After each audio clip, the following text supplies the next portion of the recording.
পরীক্ষার ঘরে ভয়, নার্ভাসনেস, এই অবস্থায় ট্রিগোনোমেট্রি চার্ট ভুলে গেছি। এবার কি করবে?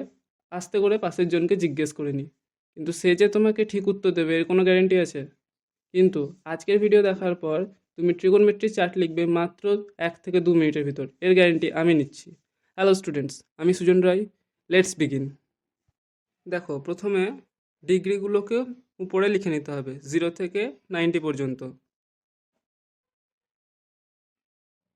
তারপর আমরা বার করব প্রথমে সাইন থিটা।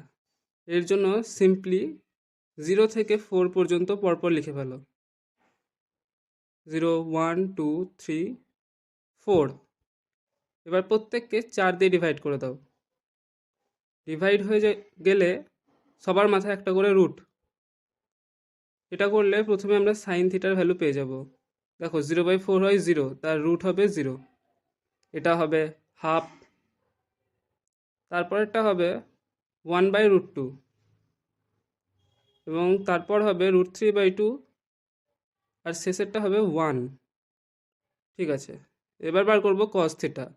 জাস্ট সাইন থিটার ভ্যালুগুলোকে উল্টো করে লিখে দাও, অর্থাৎ যেটা লাস্টে এসেছে সেটা প্রথমে লিখবে, তারপরে যেটা এসেছে সেটা সেকেন্ডে লিখবে। এইভাবে রিভার্স অর্ডারে লিখে দিলেই ভ্যালুগুলো চলে আসবে। তাহলে কস থিটা হয়ে গেল। এবার ট্যান থিটা, যেটা হচ্ছে sine theta by cos theta, দুজনকে ডিভাইড করলেই পেয়ে যাব 0/1, 0। এই দুজনকে ডিভাইড করলে আসে 1/√3। পরে দেখো দুজনেই সেম, তাহলে ডিভাইড করলে আসবে 1।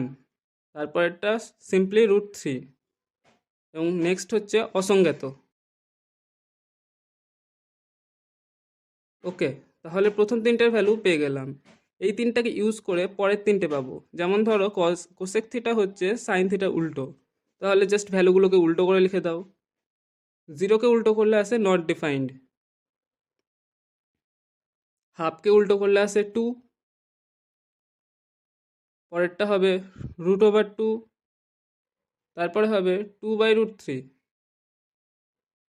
আর 1কে উল্টো করলে 1ই আসে।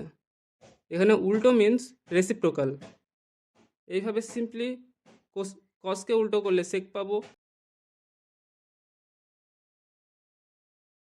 তারপর ট্যানকে উল্টো করলে কট পাবো।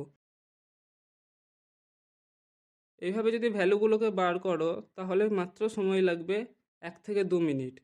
আর এই পরীক্ষার টাইমে এই 2 মিনিট ইনভেস্ট করলে তোমার ভ্যালুগুলো বসাতে কোনো ভুল হবে না।